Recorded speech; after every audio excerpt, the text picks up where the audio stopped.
power constraint noise optimization. So this is one way where we are fixing the constraints on power, and I'm going to optimize my noise.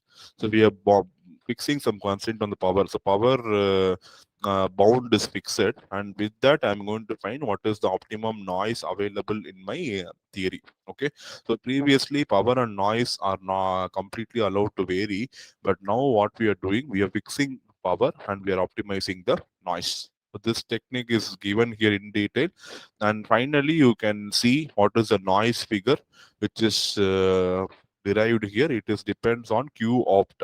Q opt is going to be the optimum quality factor. And what is the power dissipation, that is also given here. So derivation is just to understand the logic and derivation, you can just remember the final expression and ensure that logically remember the relation, how the power match and noise match are happening. And finally, you can see the power constraint minimal noise quality factor is given by, you can get a quality factor of approximately 4. You can get approximately 4. You can see here it is approximately 4. And what is the noise figure which is obtained? 1 plus 2.4 gamma by alpha omega by omega t. So this is the power constraint. And even if you simplify, you get 1 plus 2.3 omega by omega t. So this is going to be the minimum noise figure possible under power constraint optimization.